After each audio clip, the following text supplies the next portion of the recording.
We're ready for the start. They're off.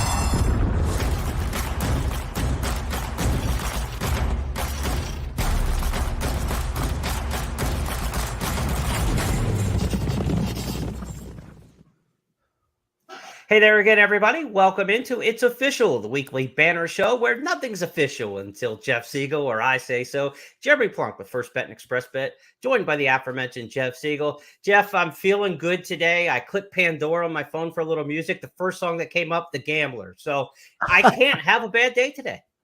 No, that's actually a good sign. I mean, that guarantees profits, even on a Tuesday. I don't know where you'll find it, but I'm sure you will. But there's profits to be made this week for sure. We've got the great Saturday program at Saratoga, outstanding racing at Del Mar. I'm sure we'll find some other races in between somewhere to bet on. So it looks good. But a championship will be decided on, I think, this Saturday in the Travers in the 3-year-old division. We saw one decided last Saturday at Saratoga in the Philly division. We'll talk about that in a bit. All right. But it's a good time of the year with college football. Actually, the first game kicks off Saturday. Can you believe that? That's going to be fun. Week 0, I think they call it, and then the big season starts the following week. So it's for you and me. This is the greatest time of the year. I love college football. I love horse racing, but I will never call a horse racing week 0. That is a bad sign in your wagering account. So we don't want any week 0s in horse racing. We'll save those for college football. I'm already watching some hype videos, watched some OU stuff on the Roku last night. So I'm ready to go for college football, and I'm ready to go for a great week on Travers Week. We got our Travers Wager Guide. You can download that. Go to first.news.com and check on the link for the Travers Wager Guide. Download that. Going to be updated after the draw. Of course, we tape It's Official here that you're watching now every Tuesday afternoon. Draw for the Travers coming up in a few hours Tuesday night in Saratoga Springs. So we will get that guide updated Wednesday, Thursday. You're going to see all the full content in there. Be sure to go and download and check out. You don't have to download anymore. In fact, you just surf the Wager Guide digitally online on any device, on phone, on tablet, on computer. Looks great. And always hats off to the group at First Technologies and the people who put that together. Did a really nice job with it. We're going to put together 5 topics as we do each week on the big board. And let's get started as we look back at last week's edition of Girl Power, East Coast edition. Well, Jeff already said the 3-year-old filly title was probably clinched at Saratoga on Saturday. She flew the nest, folks. It is Nest who has taken over the lead now. Secret Oath now moves into second. She's Keen has dropped out of it. Gerrymander is next. Goddess of Fire's on the extreme outside. And the field is in the stretch. And it is Nest who has asked for more. And she is responding here. Nest has a 4-length lead. Secret Oath in second. Here is Nest. And she is pouring it on here in the stretch. She is at the top of her class. Nest wins the Alabama by 5 lengths. Secret Oath was second. Goddess of Fire finished third. Nest and Rod Ortiz Jr. Jeff, a lot of times you hear some cheesy audio piped in on a simulcast feed, like applause, or it just sounds like a laugh track on a comedy show sometimes. That was legit applause down the lane from the fans at Saratoga. They erupted when she put away a Secret Oath and just drew off. It was kind of a coronation over the last 1/8 of a mile and a appreciation tour from the crowd there at Saratoga. That was really fun to see and very impressive. It was. I had mentioned last week that I had watched her previous work, and she didn't look all that sharp, or at least as sharp as she did when she won the CCA Oaks before that. Well, I'm getting to learn a little bit more about Ness now, and that I think she's smart enough now to realize the difference between the afternoon and the morning. And she was as spectacular in this race as she was, I thought, in the CCA Oaks. The margin of victory wasn't the same, but she did it with a similar type of authority. And this time, I thought Secret Oath, who is a very, very good filly, don't anybody let the kid get you on that. I thought Secret Oath got the proper ride.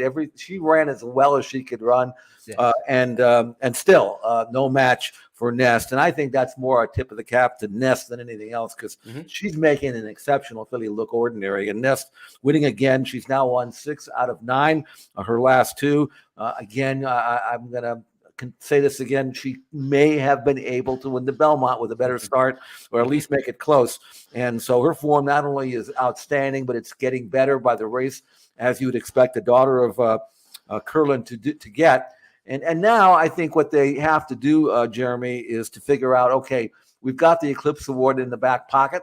So now what do we do to maximize not only this year, but then maybe plan ahead to a 4-year-old season? Right. Because the way she's running and the distance that she's going to be able to handle, I wouldn't put anything past her next year as she develops and matures into a 4-year-old. Yeah, I mean, you get a race like the Pegasus World Cup for a lot of money in late January. So if you kind of just train up to the Breeders' Cup now, which I think is what they're going to do, I don't see her running again before the Breeders' Cup. And if they're going to bring her back at 4, I mean, that could be a really lucrative type spot. We'll see what's left in the handicap division by the time we get to January 2023, looking way ahead here. But when you have a filly like this, you have to look ahead and see what could potentially be next. I think for Ness, the Breeders' Cup is next. I see no reason to run her in the Spinster, and she doesn't need a race over the track at Keeneland. She won the Ashland there in the spring, so check that box off.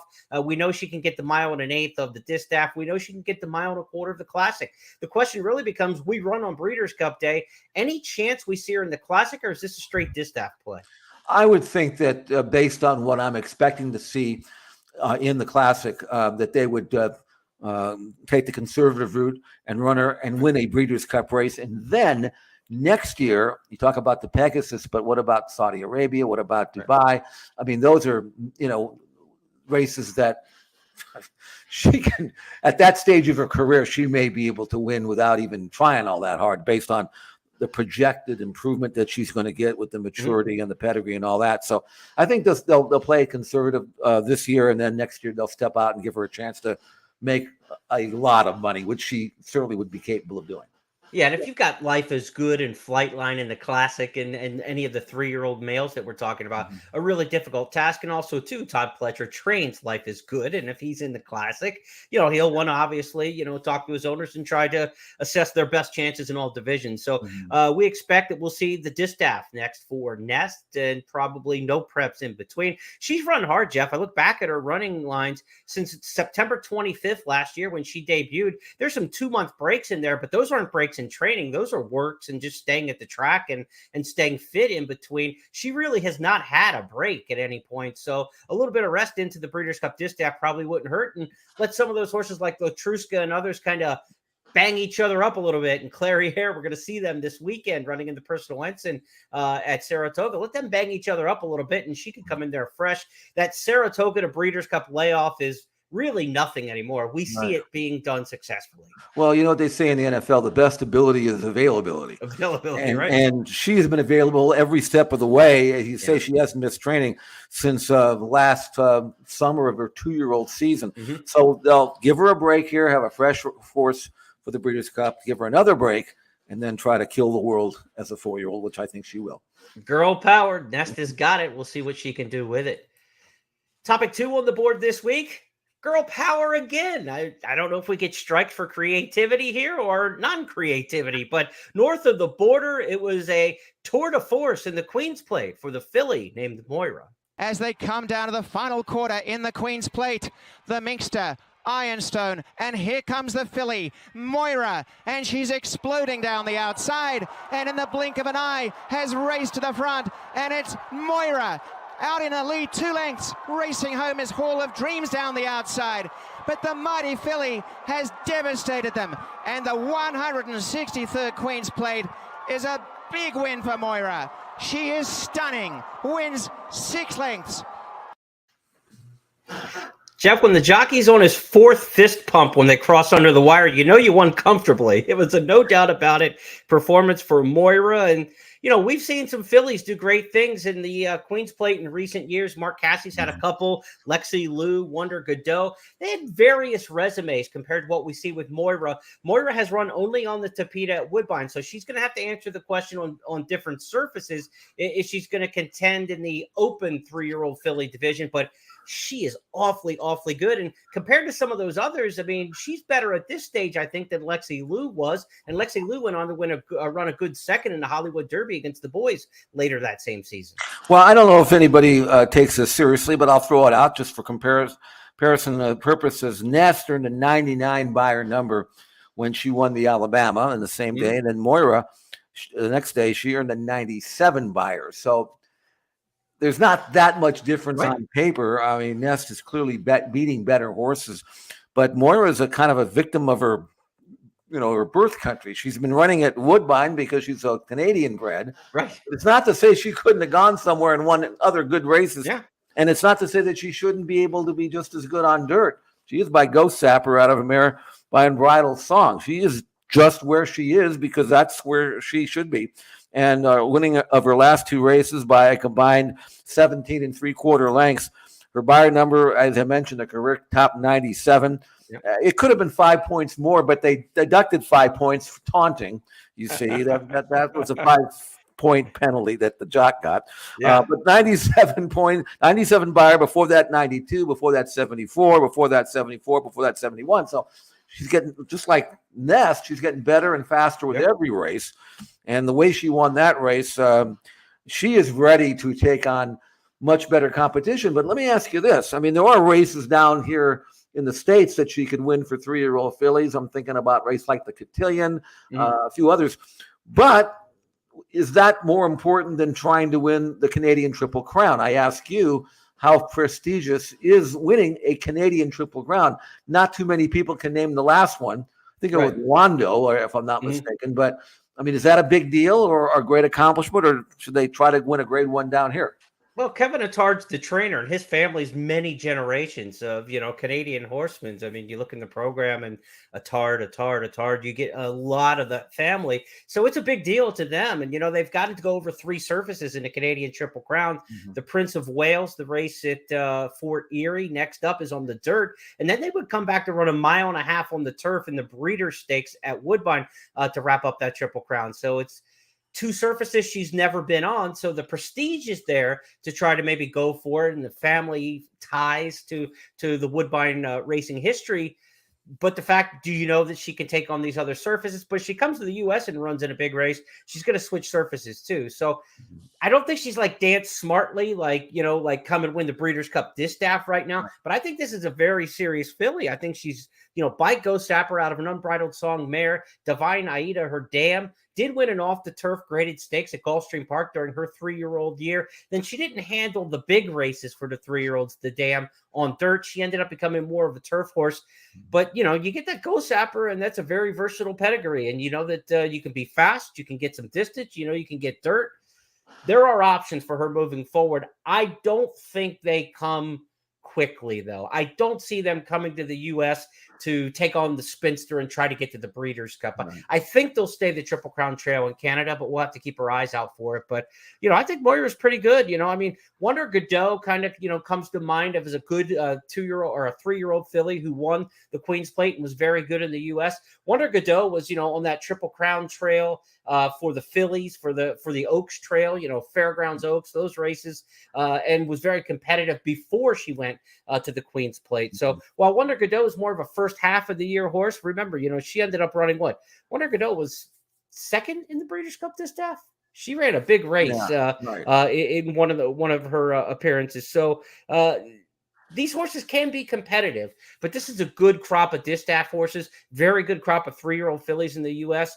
If there was a year where you wanted to cross the border and come challenge them, this probably isn't the one, right? Well, I think so. It's just a matter of if you're Canadian and you think that winning the Canadian Triple Crown is important to you, then, and it probably would be to me if I were Canadian, then maybe that's where you stay. You can beat the boys. I don't think there's anything on the horizon that can beat her. Now, maybe up there, maybe she can beat herself by not reproducing her best form on dirt or on grass, but she doesn't have to worry about anybody, I don't think. No, I don't think so. And if they want to come to the U.S., maybe to the turf, the Queen Elizabeth II Challenge Cup at Keeneland, late October, that's a turf race. If you want to kind of make that grade 1 move, that wouldn't be out of the question. I'm not sure I'd want to try that, though. And we'll find out in about 30 seconds. Yeah, we'll talk about that in just a bit.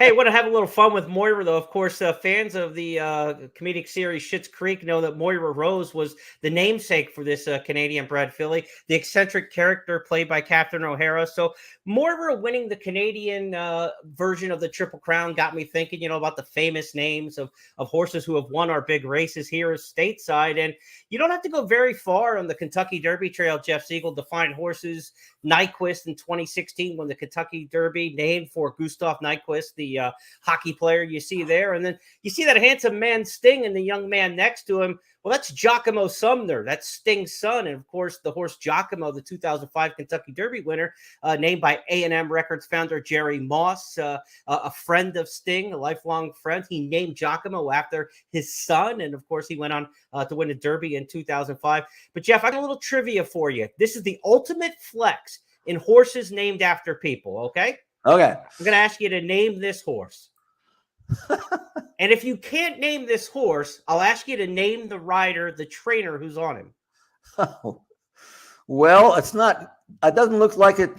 That picture was taken yesterday. I can tell you that. No. It's got to be back a ways. Well, at some point it was taken yesterday, but not today. Well, yeah, but yesterday, maybe 100 years ago. I don't know. I mean, I don't think Trigger ever won the Derby, so I can't use that one. I have no idea. I hope that's the name of the horse. I have no idea. That is 1929 Kentucky Derby winner Clyde Manduson with his trainer Clyde Manduson aboard. The ultimate name flex. I mean, we'll go back to him.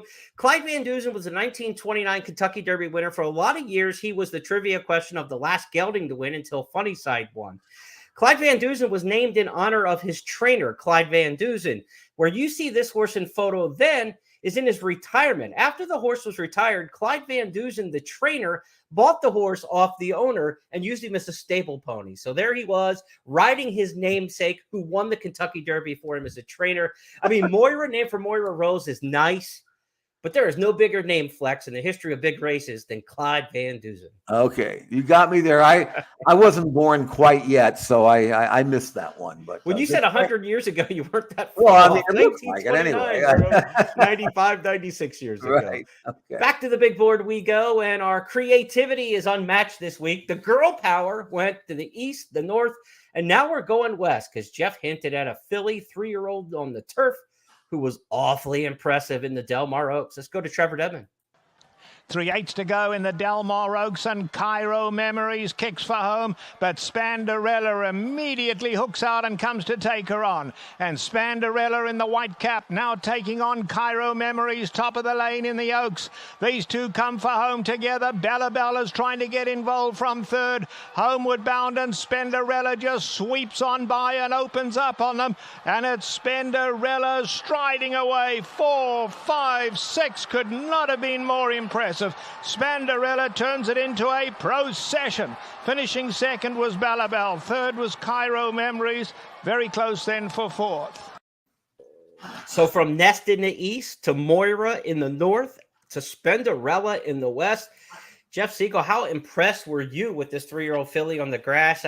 I kind of got like the flutters for her at Keeneland in the spring when she won the Appalachian. Like, this filly, I think I really like her a lot. She's quickly becoming one of my favorites, so I'm biased. What do you think?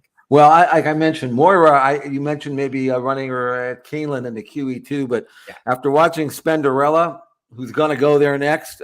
She's 3 to 5 in that race. I'd say Moira, stay in Toronto at least for now, because Spanderella is unbelievably good. Of course, she's won 4 out of her 5. The 1 second finish, she was second in the Coronation of Royal Ascot, beat almost 5 lengths by Inspirel, who recently last week won a Group 1 in France, and so that makes, not that she needs Spanderella to make her look good, but Spanderella's only defeat is against a horse that may be the best 3-year-old filly in all of Europe. And by the way, Inspirel will not be coming to the Breeders' Cup this year. That's the bad news. The good news is she will be kept in training and will, according to plan, be sent over to California for the Breeders' Cup next year. I know it's a long way away, but at least that's the initial long-range term plans for Inspirel, who clearly is incredible to have beaten that filly by 5 lengths at Royal Ascot. But Spanderella came here, and I thought maybe she might be vulnerable because of the long trips and all that, and the outside 11 hole. Everything that seemed to go against her, and she just scoffed that off. She brushed that off like water off her back. Had good tactical speed, got a great trip, kicked away. I think Bella Belle, who I think is a pretty good filly. I mean, she ran second, but she was made to look ordinary behind Spanderella. And here's the thing. Now, we talked about this a few weeks ago, and I want to bring it up real quick, Jeremy, because it's something that bothers me. Splendorella's Buyer numbers have been 90, 90, and then the Royal Ascot race. And then in this race, she earned a 91. Come on. I mean, I think she's improved a little bit. That's just me. And then yet the number is just stuck on that 90 because that's what you did. So I guess that's all she's ever going to do the rest of her life. It's kind of like Dick Vitale. He always has his bald dome index. He always says, don't tell me about the rankings. Don't tell me about the Sagarin ratings. Right. My bald dome tells me that this team is for real. Right. Exactly. Our bald domes tell us that we think Spinderella is legit. And yeah, I agree. I think she's going to end up in the Queen Elizabeth II Challenge Cup. It's October 15th, $600,000, a mile and an eighth at Keeneland. It makes a ton of sense. We have seen horses come from the QE2 and wheel back quickly in the Breeders' Cup in a couple of weeks. I don't think these connections are into that sort of move like that. So I don't think you're looking at a Breeders' Cup campaign. No. I think you're looking at finish up the 3-year-old filly campaign with another stateside win, get that grade 1 on the resume again in the QE2, and then look at the 4-year-old season next year.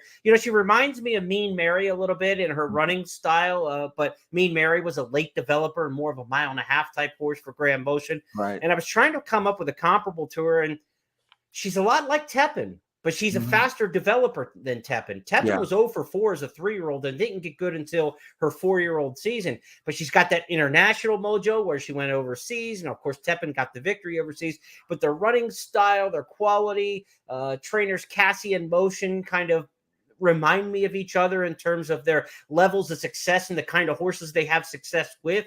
I see a lot of Tepin in Spinderella, and let's just hope she has a career somewhere as good as Tepin, because that would be a fantastic resume to put together. Well, and she handles firm ground. She handles good ground. She can go to the front. She can stalk, bounce, and go. Very versatile, and should be a really good 4-year-old. And being by Breeders' Cup Mile winner in Caracante, she's got the right to be this good, and just a really, really top-class filly who I think will finish off the year with a win at Keeneland, and then maybe, who knows, maybe they'll send her overseas too. So we'll see. But Spinderella to me is a deserving top class, potential champion in her division, and we shall see if she can finish out the year on a winning note, and I suspect she will. She won the big 3-year-old filly race at Gulfstream. She did it at Keeneland in the spring, and now she's done it at Del Mar. Somewhere out there on the interweb, Jeff, there's some jackass who's going to say, she hasn't done it in New York. Yeah. Until you've done it in New York, you haven't done anything. So, like, Spinderella wouldn't have went and won the Lake George by like 6 or something like that, if they had chose to run there versus the Del Mar Oaks. So rest easy, New Yorkers. Maybe someday you'll get to see Spinderella and she'll prove it to you that she's good anywhere. But she's awfully good, and we don't need a figure or a New Yorker to tell us so. Right. She can flat out run. Exactly. Let's go to topic 4 this week on It's Official. This is typically our last topic of the week. We're moving it up in the format, if you will, because we want to talk Travers at the end of the show. Our stars of tomorrow. Each week we take a look at 2-year-olds or 3-year-olds in the maiden ranks who are rising up and horses you want to circle for the future. We've got 4 of them this week, so let's get to the big library of them, starting with Classical Cat, who was running at Del Mar over the weekend. Classical Cat for trainer Phil D'Amato. They're at the top of the lane, Storm the Night down at the rail, but now giving way to Classical Cat. Hijazi in the red cap sent after them on the outside. Past the 8th pole they come. Classical Cat the leader. Hijazi fully extended, chasing him gamely from second. Eastbound running on third, but it's Classical Cat too good, and Classical Cat wins it determinedly. Hijazi was second, Eastbound third, Photo for fourth, Omnipresent and Storm the Night. Let the gallop out show there, because Classical Cat was never in danger and galloped out well. Jeff, our first of 4 stars of tomorrow, your take on this one, Classical Cat. From the first crop of Manduson, who is starting to heat up. It's had a very good month. Manduson, first crop stallion by Scat Daddy. And Classical Cat had the benefit of an outside draw, 8 out of 8, and he popped the gate, got a great trip. Good stalking trip, came away and won nicely. The colt that ran second in the meantime, Hijazi, that's the colt that cost $3.3 million or something, and he got all banged up and bottled up between horses, took back, rallied wide, finished well. There's nothing wrong with that colt. This winner's Classical Cat got a 71 buyer. That's a joke as far as I'm concerned. It's way better than that, and I think this is going to prove to be an extremely productive race. Classical Cat, I think, will definitely win a stakes. Hijazi, I mean, he might be a Breeders' Cup horse, and even the horse that rallied to be third a million miles back, Eastbound, should be followed. That race, again, is much better than the number will show, and I think in due time you'll see 2, if not 3, really good colts behind him, behind the winner, go out and do something well. But the winner's ran by Phil D'Amato. I guess grass should be in his future, and why not? He's by Mendelssohn. But if you can run that well on dirt, as a 2-year-old, there's a lot of money for 2-year-olds on the dirt, so I'm sure Phil will find the right spot for him. Maybe we'll see him next in the American Pharoah at San Anita Fall, and we'll see if he can duplicate that around 2 turns. From Classical Cat to Kangaroo Court, we keep the animal theme going at Del Mar with our Stars of Tomorrow. Top of the lane now, and Kangaroo Court has gone well clear. Leads it by 5-6 to Tom Horn. Homeward bound now, and it's Kangaroo Court looking for a danger, but there simply isn't one. Kangaroo Court is clear by 10. They would need to sprout wings to get to Kangaroo Court and Abel Cedillo. They've won at a distance. Close for second. Thirsty Pappy gets it. Tom Horn was third, and Duty First finished fourth.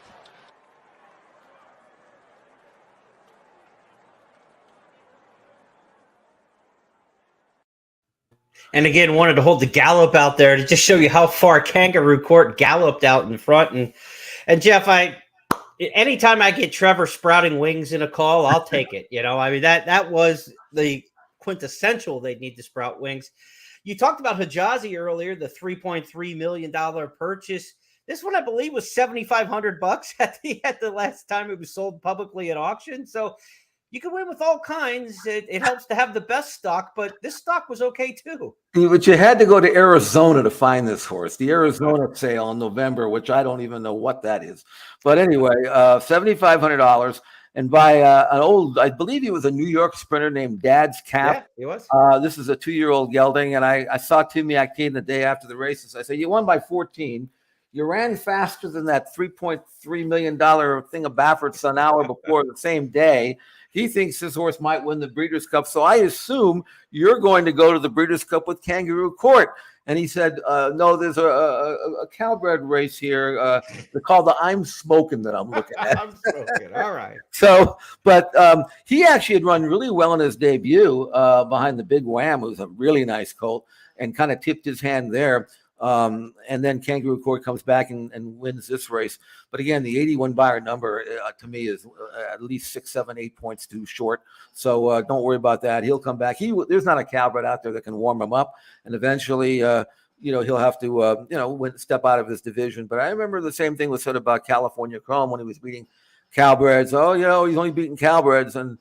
But he's a better horse than that. I'm telling you, and I think Kangaroo Court is the kind of horse that's going to prove that he's better too. He's out of a hard spun mare, which means he should go a mile. He even should try grass if he wants to be. But I think that Tim will do what's right by him. And Kangaroo Court, I don't know how good he is, but he's going to win an awful lot of races because there's not a state-bred horse around that can touch him. It would be very ironic if Yaktine, the summer after getting all the Baffert transfers to his barn and all that elite bloodstock, would get the horse of his lifetime for a $7,500 Arizona sale in a Calbred and Kangaroo Court. We shall see. We've talked about a 2-year-old colt already in Classical Cat, 2-year-old gelding in Kangaroo Court. Now we've got a 2-year-old filly named Home Cooking. She might be the worst named horse ever for Mike Pigram because he's going to turn for home in those McDonald's silks. The red and yellow. Keep an eye out for Home Cooking. Top of the lane now. She's in the army now, but here comes Home Cooking with a big run. Home Cooking gets the lead as she turns for home and strides away from them now. And it's Home Cooking opening up 5, 6, 7. You can pick your own number now. It doesn't matter. It's just a matter of how far. Home Cooking absolutely breezing in. Electric Glide and Monique got second. Electric Guide third. Broadway Girls finished fourth.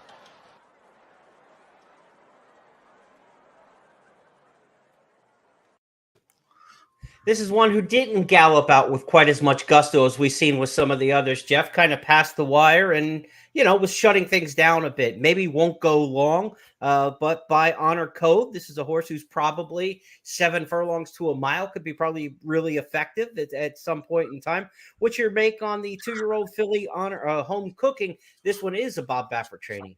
Well, the first time she ran 21-2 to the quarter, head and head, and got tired. This time, Bob took the blinkers off and told Mike Smith, take her back and make one run. We'll see if this works. And so this time, she's 5th of 10 down the backstretch instead of being on the lead. And then you can see what she did. She ended up drawing away by 9. I don't know whether she's a mile and an eighth horse or anything like that, but she could be a really good one-turn type horse, and we'll see how good she can. But I love the fact that she was able to adjust her strategy and be so happy about it. Sometimes what you want the horse to do and what they want to do, 2 different things. But she was very receptive to the switch in strategy. And here's another thing: she got a 76 Bayern number, winning by 9, which means all these other horses are getting numbers in the 40s and 50s, and I know they're better than that. And what I think might happen is I think these 5.5 furlong speed figures for the Bayern numbers are like out of kilter because they're all way too slow. So again, keep that in your mind, because I think these numbers that these 5.5 furlong races are producing aren't really accurate. So anyway, home cooking I think is going to be just fine, and it's just I don't know how top class she's going to be, but she's absolutely going to win a stakes or 2 down the road. We've got another of our stars of tomorrow to look at. We've seen 3 from Del Mar. The big one at Saratoga was not a secret. The word was out on this one, and he ran to it. His name, Echo Again, a big winner over the weekend for Steve Asmussen. Echo Again in front here, in front by 2, with Summon Your Courage giving chase. And now Echo Again quickly opens up here by 5, now by 6 lengths. Echo Again, very impressive in his debut. Echo Again, a 2-year-old son of Gunrunner, completed the 6.5 furlongs in 1 minute, 15 4/5 seconds. There's a 2-year-old to follow.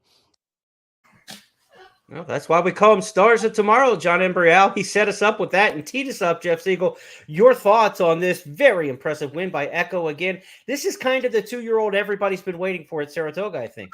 Yeah, we had tape on him in his workout. So if you watched it, he's one of these horses that wasn't going fast, but there was so much there. And you don't really know for sure how good or how fast they're going to be until they let him run a little bit. But this time, when he popped the gate, Echo Again, to me, was the winner after the first quarter of a mile.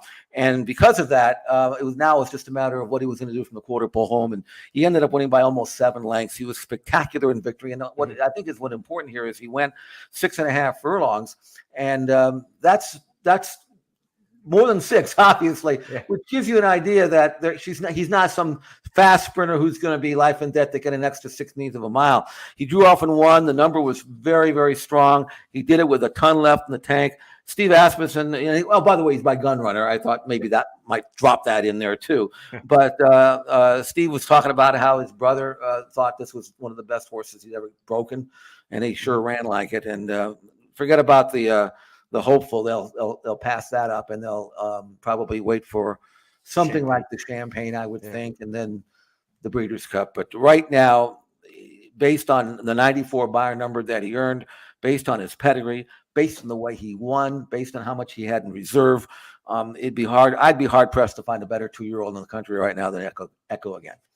If they want to go to the Champagne, they can stay around 1 turn before stretching out in the Breeders' Cup. If they want to get the 2-turn experience and race over the track at Keeneland, the Breeders' Futurity then makes a lot of sense. Steve Asmussen not only trained the sire Gun Runner, as you all know, he trained the dam of this colt and the Grand Dam. So he's trained 3 generations now of this horse, the dam, and the Grand Dam, and he trained Gun Runner. So he will know every idiosyncrasy possible with this colt moving forward, and they were very high on him, and for very good reason. We go back to the board for our 5th and final topic this week. Championship Saturday looms. Time now, Jeff Siegel, for our Travers Stakes preview. Of course, you can download the wager guide at first.news.com, and you can go to the wager guide section there and check out the Travers Stakes wager guide from First Bet and Express Bet. All the handicappers, all the artificial intelligence, the XBTV workouts, stats and trends, everything you want to handicap the Travers. We're going to look ahead here on It's Official to the Travers Stakes coming up Saturday at Saratoga. $25,000 in money back specials and in hit and splits, I should say, over the course of the Saturday card at Saratoga when you bet with First Bet and Express Bet. So a lot of incentives to get involved. Again, $25,000 in hit and splits. Look at those pick fours. Look at those fives. Jeff's partners are already calling him right now to get in on those hit and splits. They want to put tickets together. One of them. That's one of them, all right. So, Jeff, let's talk Travers Stakes here. The big picture, we know the top three finishers from the Kentucky Derby expected in the starting gate.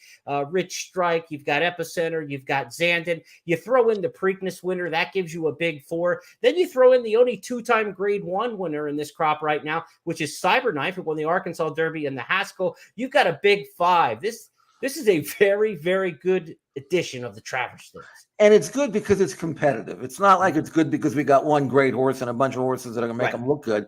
I mean, as a gambler, you can look at a number of these horses and say, I like him because of this, or I like him. And it's a horse race. It's a real throwback to some of the races we enjoy racing, where you see 5 or 6 contenders and you can see a gamble on any one of 5 or 6 and feel confident at least going to get a run for your money. Let's go back and watch Epicenter in a little bit of training this past week, a week or so ago, with Clairiere, who's going to run in the Personal Ensign. She may be the leader in the Breeders' Cup Distaff division amongst the older horses. Epicenter working in company. We'll talk a little bit about Epicenter as the fans get a chance to watch this workout. The work not so much as important as the horse himself, Jeff. Your take on Epicenter as he's been dancing all these dances and never misfires. Well, not only is that true, but this was a good work. And I think that it's after having a series of hard races and being in training really, again, without a break since last year as a 2-year-old, you're looking for some kind of drop-off maybe. Maybe he's not as sharp as he used to be. Maybe he's not quite as strong or in the same kind of form. I don't know, Jeremy. He looks pretty good to me, especially when you consider who he's working with. Right. They both look good in this work. And, Steve Asmussen's horses not known to flash huge times on the clock in the morning. So it is about visuals and watching them and how they're doing it. And as you had mentioned with Echo again, the first time started, you could see the talent before that horse made its debut last week without just looking at 47s for a half mile on the clock. Certainly what we see from Epicenter here sets him up well for the Travers. You talk about horses, how they're coming in and out of races. Let's switch now to look at early voting, working in company here with the Chad Brown stablemate. Early voting, of course, the winner of the Preakness Stakes, second jewel of the Triple Crown this year. And he's a horse who took a step back, quite honestly, Jeff, in the Jim Dandy. He got the lead that day. He wasn't under heavy pressure, and he still gave way. Now, you might have wanted to take a big stand against early voting coming back in the Travers at 1/8 of a mile longer from the Jim Dandy. And when you had Charge It in the race, you thought that those two could really lock up and get after it. But with Charge It's foot abscess forcing him to scratch out of the Travers Stakes before entries were taken, could we see early voting loose on the lead again? And is this work good enough to propel him from that disappointing Jim Dandy? Well, I think that's the only way he can win. But the good news for early voting is that he may have a little bit less respect this time because of the fact that he was beaten last time. So he might be able to get a little looser on the lead than he was before. Mm-hmm. This works okay, but they only go 49-3. I mean, he went fine, but when you're going 49-3, you're supposed to look fine, right? Right. So I don't think it really means anything. But I think early voting has a chance to be a little fitter than maybe that he was in his last race. That will help. And the fact that I don't think anybody's going to worry too much about him, that'll help. So I think he'll run better. But whether or not he's good enough to beat this group going 1.25 miles, even if he gets that uncontested front running trip, as he probably needs, although in the Preakness he did sit second. I don't know. I'm kind of off him a little bit. I think I got him at the right time when we liked him. We both liked him at 5-1 in the Preakness. Neither one of us liked him in the Jim Dandy, and he ran accordingly. So I'm probably going to assume that he's going to be where he wants to be, but I'm also going to be assuming that there will be horses that will be right behind him that can outkick him, especially going 1.25 miles. Well, the horse who got the most kick of all on Kentucky Derby Day was Rich Strike, and this is a horse who did not come back in the Belmont Stakes to replicate that effort. Different circumstances here as he comes off the longer layoff, Jeff. Here he is coming down the lane in what is a pretty zippy workout for him at Saratoga a couple days ago. He's a good workhorse when he wants to be, and he's being niggled at just a little bit, but that's fine. I mean, you want him to finish up in 59 and change, and this is a good solid work. This would lead me to believe that he's ready to run as well as he can run. The question is, Jeremy, is he a one-hit wonder? I mean, you cannot take the Kentucky Derby away from him. No. I mean, I know he had a fast pace and all that, but he flew home, and I'll forgive him for the mile and a half. His style isn't conducive to that. I don't know. But if he can run back at a mile and a quarter to his Derby win, if you just took that at face value and the way he's working here, which is absolutely nothing wrong with this work at all. It's a good work. I mean, the only thing about him is can he win from off the pace in a race that may not have a lot of pace? Yeah, there's not going to be a lot of pace in here. That's the question. I'll stand by the fact that there's something wasn't right with him after the Kentucky Derby. I mean, that's why they skipped the Preakness. I mean, to me, then he did not run well in the Belmont, and we haven't seen him since. So there was something that took some time. We heard about the chiropractic stuff and that. There was something that took some time to get this horse right, and they knew it was going to take some time. That's why we haven't seen him since June. If they've got him right now and he's back to what he did in the Kentucky Derby, he could surprise some people. The last horse to win the Kentucky Derby and the Travers, 2007 Street Sense, also with that big style. Street Sense, no one-hit wonder, but a lot of people thought he was just the Churchill wonder. But you forget that he won the Travers Stakes. He wasn't just completely a Churchill Downs phenom like that his form suggested. So it's not out of the question that he bounces back here and runs a big race in the Travers Stakes, but he is not going to get a proper pace setup for his style unless some other horse goes out to the front that doesn't look like it on paper. We expect the pace to be set, by early voting. Maybe Cyberknife is a horse who could show a little bit more speed. Again, we said this is a two-time Grade 1 winner of the Arkansas Derby and of the Haskell. When he won those two races, he was 2 to 3, 4 lengths off the lead. If he gets up there into the press mode, Cyberknife's a talented horse to make him run for a while, and he's not just like cheap speed. He's a legit contender for Brad Cox, the only trainer in the race looking for back-to-back wins in the Travers. He won it last year with Essential Quality. I'm not so sure this colt is as good as Essential Quality, but he's not bad, Jeff. His Kentucky Derby is the only big blemish on his resume. And you can go back all the way to like last November, December, into January. And when they interviewed Brad Cox and said, who do you have for the Derby? He said, I don't have much this year. I don't have much except Cyberknife. He knew this was his horse a long time ago, long before it took him to get all the way toward the end of the Louisiana Derby series, I believe, and into Arkansas to get into the stakes ranks. But he has always been high on this horse. So maybe Cyberknife's the X factor. Maybe. I don't know how much of an X factor he is because I think he's a really good horse. And he's raising well here. I mean, he's doing everything that you'd expect a good horse to do, other than that one poor run in the Derby. I'm not as big a believer in stats as you are, Jeremy, but I respect that part of the handicapping scheme. And we haven't seen a Haskell winner come back in the Travers since Point Given in 2001. So it's been a while. I don't know whether if that means anything or not. It might just be random or whatever it is. But would I be surprised if he won this race? No, I wouldn't. I'm picking against him just because I don't know. I mean, he had a hard race in that race, and I just would like to see.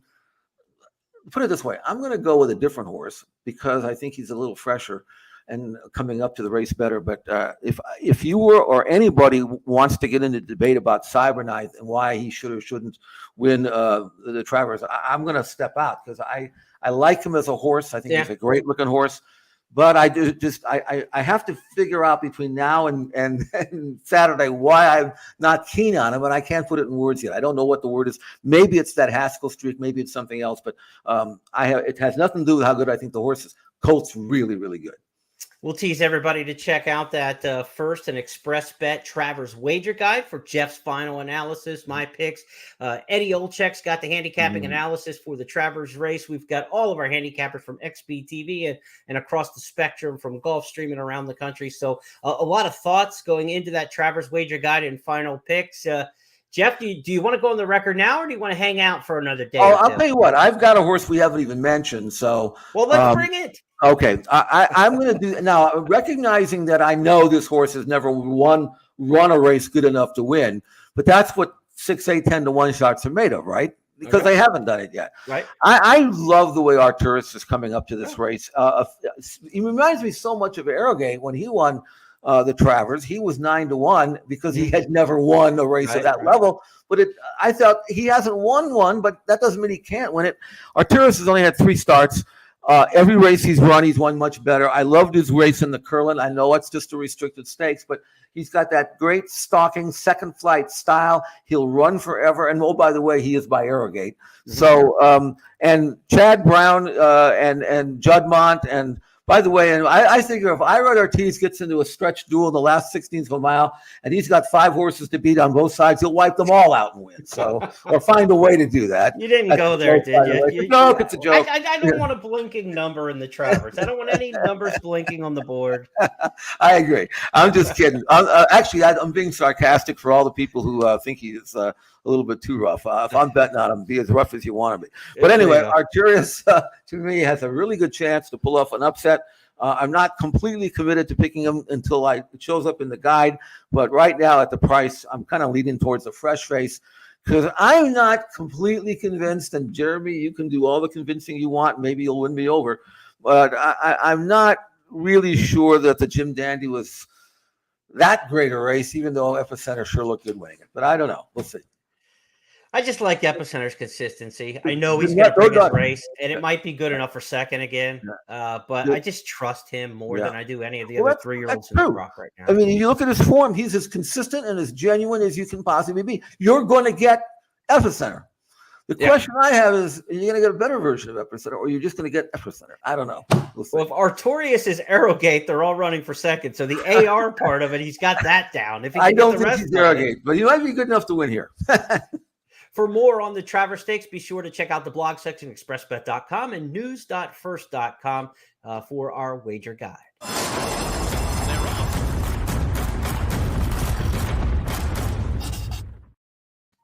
All right, Jeff, that wraps our 5 topics this week for It's Official. We had a reader on Twitter, Ollie Keynes. Thanks, Ollie, for the note. He messaged me this morning and said, could you and Jeff give us a forecast for the Breeders' Cup, a horse right now that we're looking for the Breeders' Cup? So our bonus topic this week, dedicated to Ollie. Thanks for watching and listening.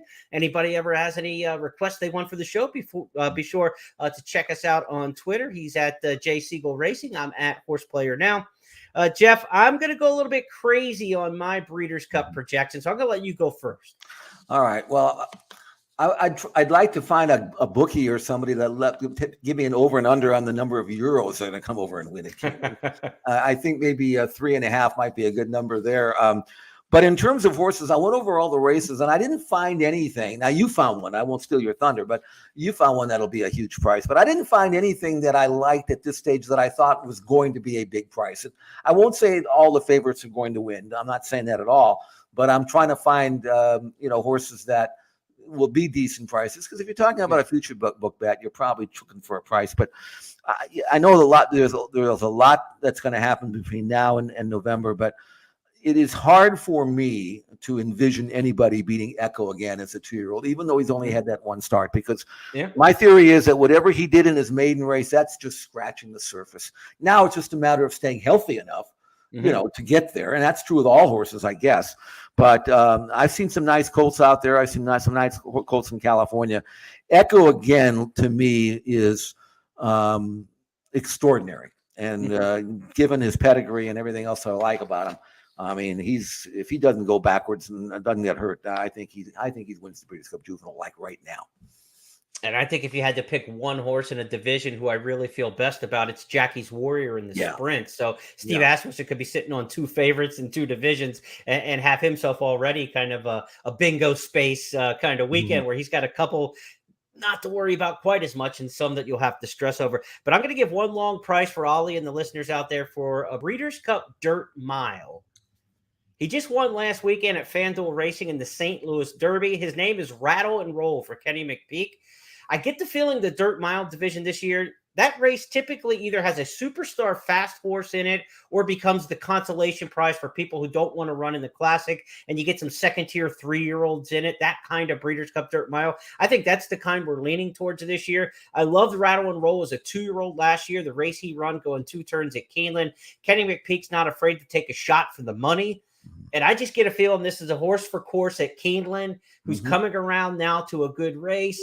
Rattle and Roll for the Breeders' Cup Dirt Mile is a long shot pick at this point, but it's that kind of race where it's who doesn't want to go in the Classic, who's too slow for the sprint, or who wants to avoid Jackie's Warrior. It becomes a mishmash race. I'll take a horse for a course for a good price trainer in McPeek and maybe take our shots there. But I think McPeek might still be sitting on that all-time Breeders' Cup offer after last year, right? Has he still? Yeah, you might be right about that. All right, we'll see you next week. That's it for the show. I'm done now. But that's the one where I'm taking a look at. I do think that Rattle and Roll's interesting horse for the fall. Yeah. Maybe Clark Handicap or something like that at Churchill for the fall for a horse like that. But Breeders' Cup Dirt Mile would be interesting if he can get to that point. So that's where I'm going to go. But if you said who to me is the most likely winner on Breeders' Cup Day today, I would say Jackie's Warrior in the sprint. Yeah. Come back to me after Saturday's 4 go and make sure I still have that same opinion. But I think he'll handle his business there and then move on to Keeneland as well. But I like Jackie's Warrior a lot because there is not a standout in the California division of the sprinters this year. Ooh, and among the 3-year-olds, it's Gunite, his stablemate, and Jack Christopher going this weekend in the A Challenge Jerkins. So unless Jack Christopher looks like he's going to be a 6-furlong monster, I just don't see anybody beating Jackie's Warrior at the 6-furlong trip there at Keeneland.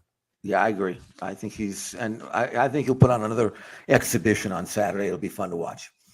Let's review our topics this week. They were really easy. Girl Power in the East. That was Nest and her dominant win in the Alabama. Girl Power north of the border with Moira. Will she take on American horses south of the border maybe next year? Let's go to Girl Power in the West, where Spendarella said there are no 3-year-old fillies in my league. She dispatched everybody into Del Mar Oaks, probably going to the QE2 at Keeneland next. Our stars of tomorrow, we featured 4 different runners. Write these down. Classical Cat for Phil D'Amato, Kangaroo Court for Tim Yakteen, Home Cooking, the filly for Bob Baffert, and Echo again, the horse Jeff just said is the most likely winner on the Breeders' Cup card in the juvenile division for Steve Asmussen. So we also took a look at the Championship Saturday, which looms next with the look at the Travers Stakes. Jeff, should be a fantastic weekend. Friday night, Charlestown Classic. We get a lot of promotions at Express Bet and First Bet for folks betting that on Friday night. Should be a fun time there. Art Collector expected to be the favorite in there as the defending champion of the Charlestown Classic. Big stakes days in New York for the New York breds on Friday leading into Saturday. So we've got a lot of great racing coming up this weekend, all culminating with the Travers. And we'll draw today a little bit later on. We record this on Tuesday. So looking forward to that and get an extra day to handicap and be prepared for a great weekend of racing. On behalf of everybody across First Technologies, my partner Jeff Siegel, I'm Jeremy Plonk. Enjoy the Travers, and we'll talk to you on Friday with a full handicapping podcast when we take you through the weekend stakes. Take care, everybody.